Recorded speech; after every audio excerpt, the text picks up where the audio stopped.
Hi. Hi, Hi, Urvee. Urvee, can you hear us? Yes, I can. Okay, just a second.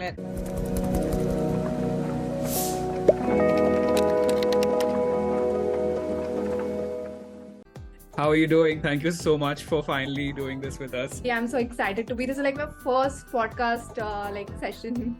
Oh, wow. We love that. We are so honored to have you on our show today. This is our show, What's Your Sankalp? And you're with your host, Mouni and Sankalp. And thank you so much for being here today with us. And now and then you hear the voices of our baby. He's our third host of the show. So, yeah. That's so cute. But let's start with where you are.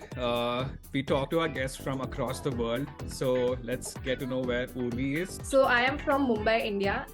So I've been and brought up from here only. So yeah, that's where I am right now. Let's talk about the work that you do, but let's go back in time a little bit and learn how did you even bump into this, work of yours that you're, professional at now. Did you get motivated or inspired by watching someone else do it? So this was 2014 when, I was in 11th standard. I think I was 16. And that time, like in college, you are like free. You don't know what you want to do. Like you try out a lot of things. So around me, a lot of people were doing CA, CS and everything. And I didn't want to do that because I wasn't that great in studies. And I knew that I was a creative person, like mujhse ye nahi hone wala hai. So, Right. and that time I feel like the online industry wasn't that booming in India, Right. but it was in the UK, USA. So there were these British YouTubers called as Zoe Sag. And I think even in America, there were a couple of OGs, which were Bethany, Mota, and then there are a lot of others. So unke videos I used to watch, back in 2014. And I didn't even knew that I could create content like this. I thought that YouTubers were someone like professionals or something, that normal people could write blog posts or create content. So when I started watching these videos on YouTube of these YouTubers, I figured out that, I can also do something like that. And I started it as a hobby. I started a blog first, which was like a fashion lifestyle kind of a blog, because I was like just 16. So I was sharing my fashion tips. And that's how I started into blogging. And then slowly and steadily, I would say, from 2016, the Instagram era started, where we all kind of posted like these aesthetic photos and feeds, like maintaining feeds. So that's how I transitioned to Instagram, and then started posting about fashion, travel, and everything. And I was thinking, Urvee, that Mumbai is a good place to start, right? Because if I think about it, the YouTube Fan Fest, I think it sort of started in Mumbai. That was my first introduction. You mentioned about Bethany. That's how I know the person, and and Lily Singh and all of that. So I guess YouTube Fan Fest for people like me were the first introductions of the title YouTubers. And I didn't really know it was a profession, proper profession before that. What's your earliest memory? You said you started writing blogs. So how did you bump into, those websites that helped you, start those blogs, or did someone introduce you? Tell us about that. So I just Googled it, like everything. I just started learning from scratch, how to create a blog on YouTube also. Like, so I figured out that on blogger.com, you can create a blog. And fortunately, like touchwood, I have a really great bond with my father. And also he used to write blogs before even I was born. So, Wow. I said, I want to do this. So immediately on that day, he like purchased me a domain, urvee.com, or I think it was urvee.co.in. And then, he helped me thoda bahut. And then and then I just Googled it, YouTube it, and learned how to, make money. Design the websites, how people can make money, and the Google AdSense thing. Right. Oh my God. When was this? This was like a decade I think ago. we should interview your dad. Special guest. He seems like the OG of, blogs now. Yeah. I feel like I've got all the creativity from him. For people like us, we didn't even know how to use Google properly until recently, right? Maybe once we got into like college and all of that, then we realized the true potential of how to use Google. But like you said, and it also mentions on your Instagram that you almost have a decade of experience doing this, right? So into the online, I would say the online marketing business world. it is not an overnight success. Oh, yeah. Definitely. I mean, yeah.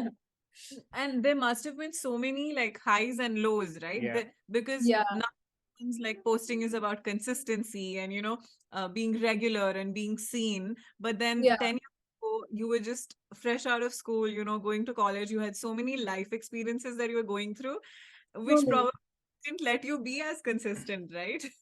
So yeah, I mean, because I was in college, and I think it was 11, 12 standard. So in India, it's like, very important, like 12 standard, and everything. So I took a break for like the 12th standard. But after that also it was, and also Instagram was so new back then that no one really knew how to like, post like Abhi, I feel like there are so many strategies. Like there are people like me, on YouTube, there is so much information available for how to grow on YouTube. Back then, I used to search so many videos, how to exactly grow. And there was no information available, like right now it is served on a platter, I would say, to people, and they can grow easily. Or like they know a blueprint, but that time I feel like it was me and a couple of friends who I'm still friends with, for 7, 8 years, we literally used to sit together and figure out, okay, this is what you do. Okay, these are hashtags on, this is how the Instagram thing kind of works. So it took us like 2 or 3 years to figure out what exactly it is and how to go about it. You know what it sounds like? It sounds like you are the teacher or the professor in school or college, and we are the students, right? Because they are the people who already know a lot of things in their life, and then in the classroom you learn from them, and you're creating a virtual classroom for people like us. We actually watch you, and all the information that you put out on Instagram, even if it is about the latest threads, trend and all of that that's going. So I actually wanted to ask you, so the way, like, watching your threads post got me thinking about how you're able to predict what's going to happen, like, in the next couple of years.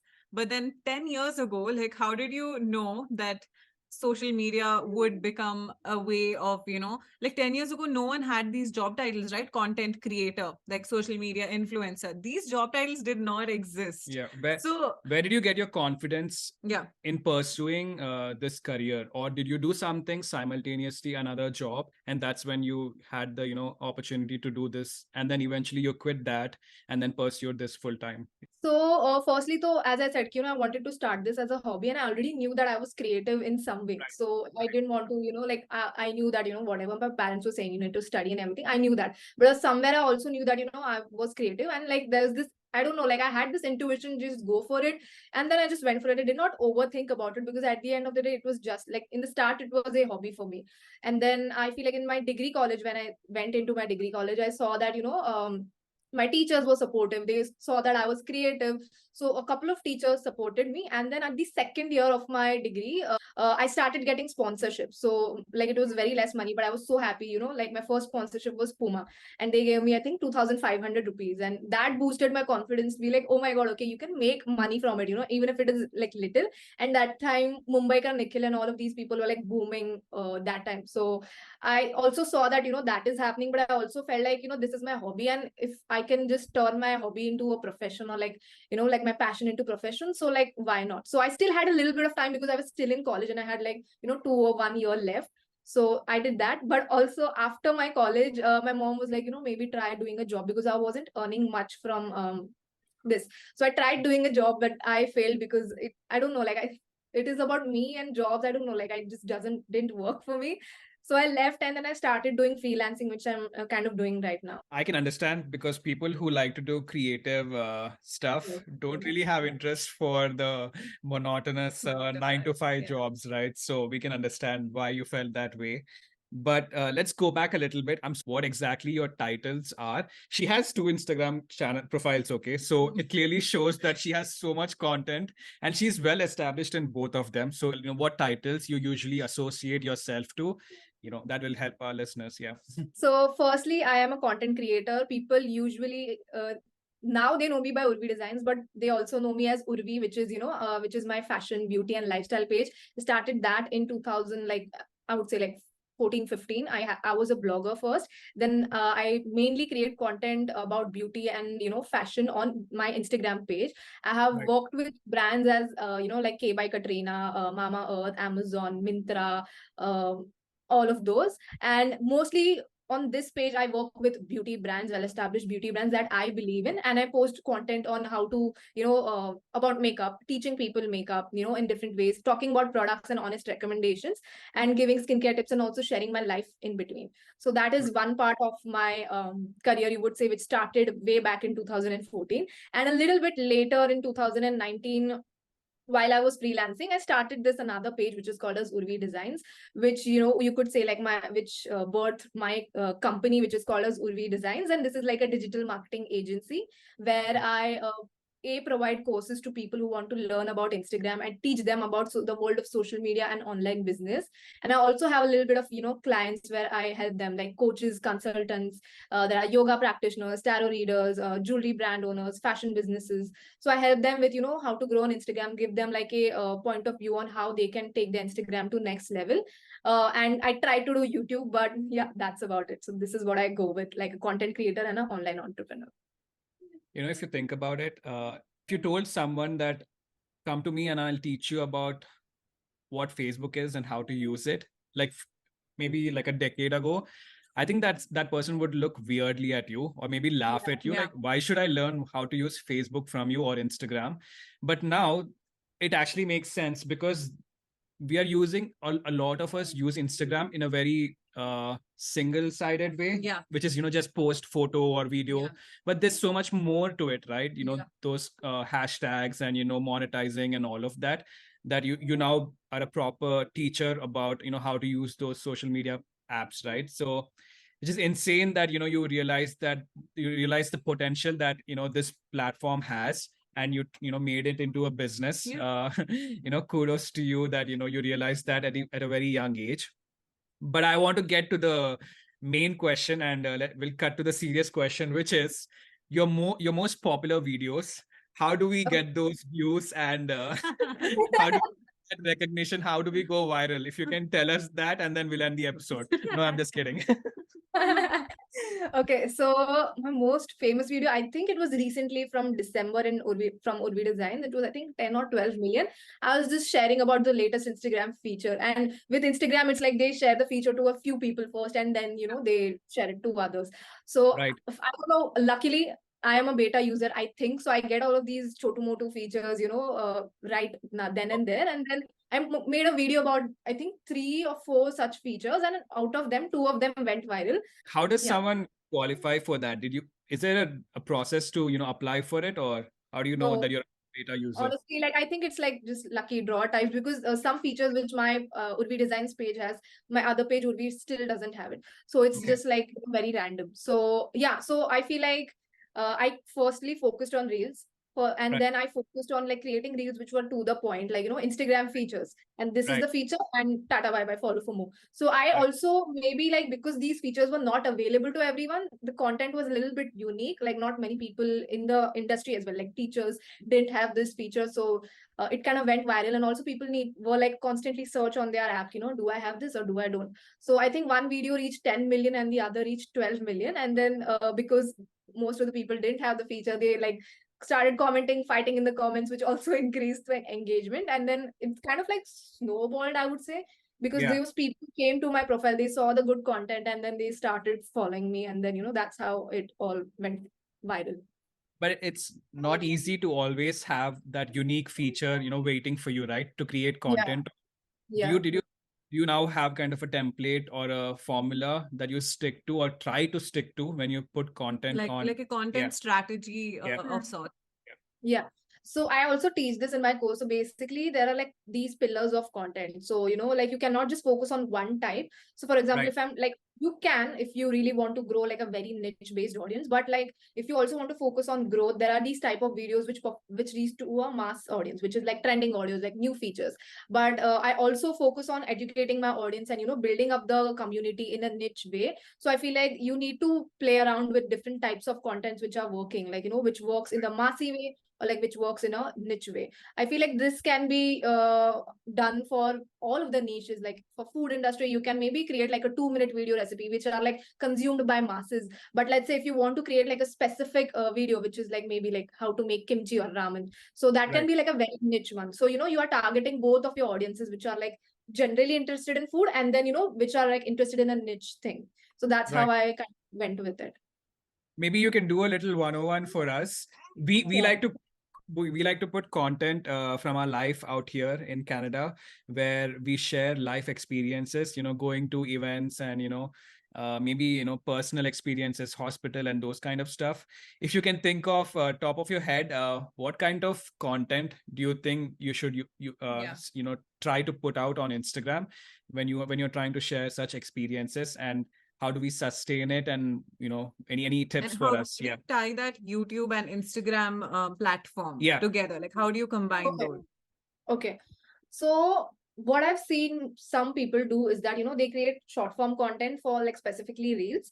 So for example, it's being like, hey guys, we went to, for example, there's some park in Canada, and this is the best place to visit in Canada during the summer times. You can visit here, you can get this, that, you can take your kids, you can take your dogs, you can create maybe like a reel in that, and then at the end you can be like, we have also vlogged this on our YouTube channel, and then watch it on the YouTube channel, so people can go to the YouTube, like click the link in bio and then go to YouTube.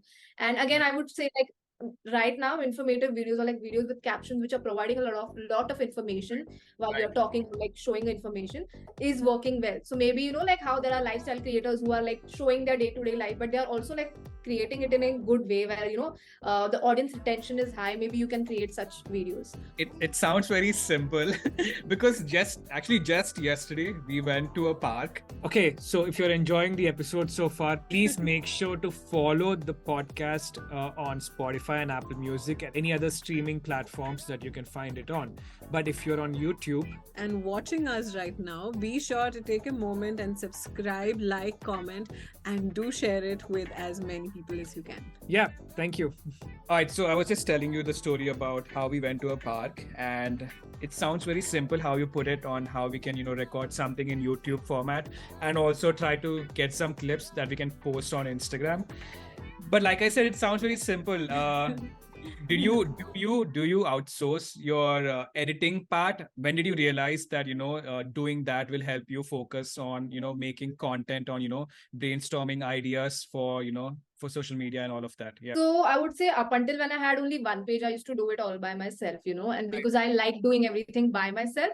So I feel like up until last year, like the start of last year, I was doing most of the stuff by myself. And I didn't really pressurize myself back in the day, like during COVID and everything, to post like every single time, especially on Urvee Designs. But then as time came and I realized the importance of everything, it was getting a little bit overwhelming with both of the pages. So that's when I realized that, like having like posting, like outsourcing people, having editors, or like having proper people in the proper place will help me. And so currently also in the past few months I've been very sick, so I'll talk about it later. But so that also was like, maybe I just need to like outsource it and trust people, because I cannot just burn myself out when I'm also not feeling good. Absolutely. I mean, you mentioned about getting burnt out, and let's talk about that. So much of your life is already on social media, but let's talk about the other side of it, the toll it takes on you and your health and all of that. If you can share with the listeners what it means to have a full-time career in the social media world.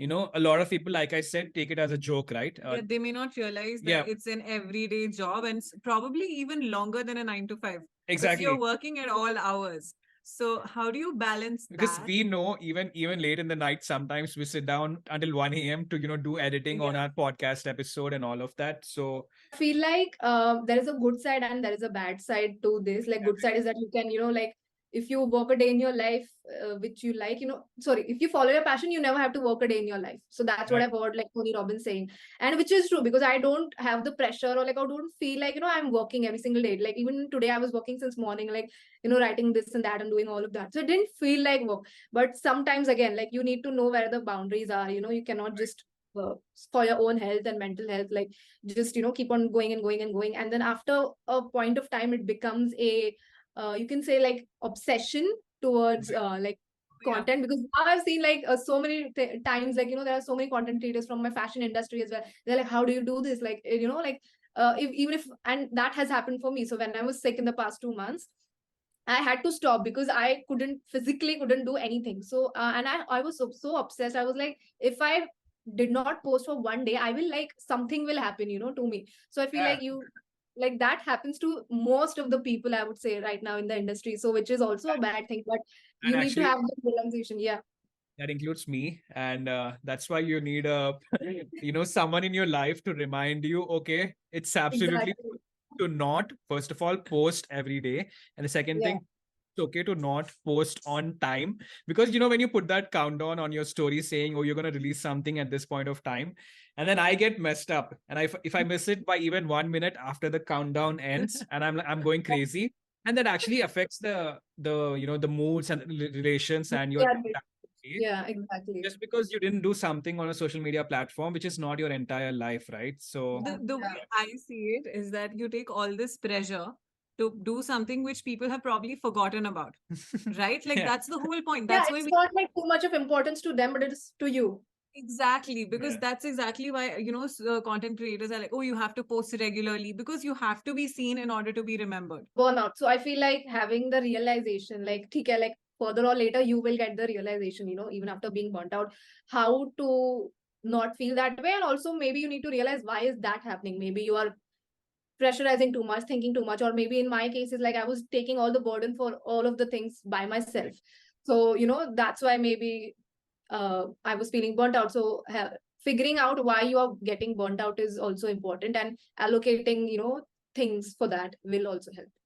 So what are your some of your practices or self-care, rituals that you usually follow so that helps you, relax and detox, but also when you come back and, start creating content again, you have so many more ideas than ever before because of that little break that you took. Any rituals that you have that you would like to share? Not really, I would say rituals, but I feel like before this I wasn't really going out with my friends a lot. I'm like an introvert. I like to just sit at my home and work and everything. I feel like right now I've given more importance to the relationships which I have with friends and family and everything. So I make sure that I at least meet one friend a week, and then other than that, like, not if I feel like, if I'm scrolling on Instagram and if I feel like, okay, I'm feeling negative, or like I see that I'm comparing myself, I kind of just switch it off and be like, okay, it's fine. Like, I don't have to. You just, like, because it messes up with your head so much, and like that happens to so many people. So I try to do that. And then again, like, this is something which I've recently started doing, is reading self-help books. I'm really bad at reading, but I try to read at least one book in 1 month. So, that has helped me to figure out much more. And occasionally going on vacations, like, taking a break, because that also helps a lot. It's lovely. That's actually so important, because these books that are out there, it's not because they're giving you some new information, right? It's actually helping you to go back and look back at everything that you did, and things that you already know, but you forget to remind yourself, right? Exactly, like everything that you did, try to appreciate whatever has happened until today, because this is all you ever wanted, right? The number of followers that you have, or the appreciation that you're getting, the photos and the videos that you now get to have with those celebrities and all of them out there. This is all you ever wanted, and now that you're here, it's a bit sad that you're getting burnt out and all of that, and that's not ideal situation, right? So yeah, like you said, it's important to take a moment, take a deep breath, and then and it's absolutely fine. Not post every day. To not post every day. Yeah, it's important to schedule everything, right? Whatever in life, 9 to 5 job, anything that you'd want to do after that 5 o'clock, after your 9 to 5 is done, getting those breaks, going out, meeting friends. If you organize your life, then everything falls in place, right? So yeah. And I also feel like, I know I've said that in my courses and everywhere as well, like, posting every day helps a lot. And then, but you also need to realize that, it helps a lot, because, like, even if, like, like, if people could work 24 hours a day, that would help businesses around the world. But it's not compulsory, like, right. So you need to, like, everyone needs to understand the importance that, yes, volume matters. Like, all of the biggest people in the creator industry are posting multiple times a day, or like, they are just pumping out so much content. But you need to understand there are teams behind them, like, and if you're a one man or one woman show, you need to figure it out in a way that you also don't feel burnt out. No, that's actually true. A lot of people who are initially starting, they get intimidated, right? And it's true for me, and I don't know if it's true for you as well. But what we don't see is the team that they have. The things that they have outsourced, but don't mention that, hey, I don't do the editing, like on my page, my team does it, but no one says that. Yeah. It's more like hidden, or I wouldn't say hidden, like more of like the business aspect, which not a lot of people talk about. That's true. And I think that, like I said, it's intimidating for those people who want to start, and they end up not proceeding with it because they feel overwhelmed with the amount of things. Standard to achieve. Yeah, like I can never get verified. I can never reach those many followers. but it takes time, right? It takes a lot of time and energy to reach that stage. Yeah. Yeah, it's like I've seen some comments or like some DMs, and people are like, hey, you said to post every day. I've been doing that. And then I'm like, okay, how many posts have you posted? And I go to their profile and it's like 60 or 90. And I'm like, I mean, I have like 2000 posts. So, and I'm like, okay, like, you need to understand that, especially right now, if you would have posted back in 2016, at least thode bahut photos, you could grow. You could have grown to a level that, like I've seen people grow. But it is 2023 and we need to like understand that there are like lakhs of creators. I think in India, like Ankur Warikoo has said that there are like, I don't know, like just something it is going to touch in crores or something. So like everyone is creating content, and you need to know that the competition is increasing every single day, and people are making money from it. So of course, more and more people are going to join. So you need to have that differentiating factor, which is going to build you apart. Just posting, isn't going to help, or just being consistent isn't going to help, to stand out as it was a few years ago. So I want to ask you, what are some common mistakes that you see content creators making? I won't say mistakes, but things that, like the limiting beliefs that they have. The first is like, of course, they think that it is an overnight success. When all the content creators you see is they have worked for it for years. It's, not like overnight, because they have done something before, or like maybe it was a business or something which has shaped them to create content right now, and then that has helped them. So Yeah. patience, I feel like a lot of people lack patience, and they don't know how much patience it really takes to build, especially in a competitive world. Absolutely agreed, because we had a similar discussion about how it's okay to use advertisement, right? Yeah. When you feel like there's a content that you really worked hard on and you think it should reach a larger audience, but because of the number of followers that you have today, it might not reach them because, for that particular reason. And using those advertisements and, paid promotions on Facebook, Instagram, YouTube, it'll help you reach that audience, right? And later on, you can build on that. But like you said, the other side of it is buying followers or likes and views. That will not take you a long way. Yeah. It'll help you maybe for a post or two, but not for a really long time, right? Yeah. One more question I want to ask you, Urvee, is when you started out, like you said, like the entire decade, your last decade that you've been working on social media, there must have been so many moments where you felt like, is this even gonna work out for me? Like, when you don't get the appreciation, when you don't get the, engagement that you look forward to, right? What did you do in moments like those? Like, so actually, I was going to quit before COVID. So because so in the industry, as I said, like that time before COVID, it was just photo-based industry. Like everyone was posting photos on Instagram. It was not really like a video platform. And I was like, okay, like I'm making money from it, but it is not like, like to sustain like like what you get in a job. And I was having, I think, 20,000 followers back then. So I was like, I'm gonna like maybe slow this down and focus on a job, where I'll actually get paid or something, because that is also important. So I was thinking to work with Nykaa. They had openings. So, and then COVID hit. So of course, and I had no choice, but then I was also freelancing back then. So COVID hit, and then I started realizing the importance of the video, because it started growing. And then luckily I had a DSLR and I knew how to edit, because I was well versed with the editing, because I was posting on YouTube, like not consistently, but a little bit. So I knew how to edit. So I started posting videos again. And then because we were stuck for the past like 1.5 years, you could say. So even after COVID, my parents didn't allow me to go out much. So it was like having a job was never like a question to me. So I started.